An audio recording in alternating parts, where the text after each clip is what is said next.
if I told you a friend of mine had a heart attack? Your reaction might be, wow, that's awful. Now what if I said they were diagnosed with high blood pressure? You might say, oh yeah, I know someone who has that. So what makes us more complacent about a condition that is the #1 contributing factor to heart attack, the biggest killer in the world today? Is it because there are virtually no symptoms? Or is it because we just need to exercise more and reduce the amount of salt in our diet? And what about the vast number of blood pressure lowering medications on the market? To this day, there are over 50 available agents, and in Australia alone, we are doling out 50 million scripts, which is costing us over $1 billion per year.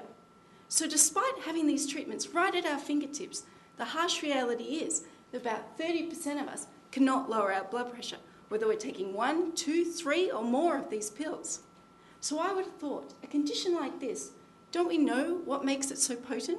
And the answer is still no. So my PhD asks, how does having high blood pressure lead to heart attacks? Now, if you think of an artery as Punt Road, normal blood pressure would be, say, 10 p.m. on a Monday night. Many lanes for your blood cells to get to their destination. Whereas having high blood pressure would be peak hour with the lane closed, causing an increased demand on the road.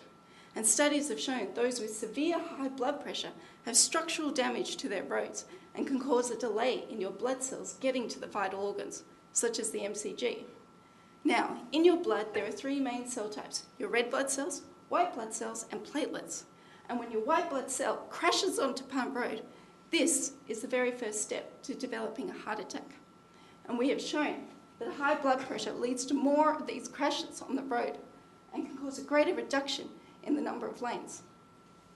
So how do we treat this? Well, current treatment focuses on widening the roads to reduce blood pressure and avoid these crashes.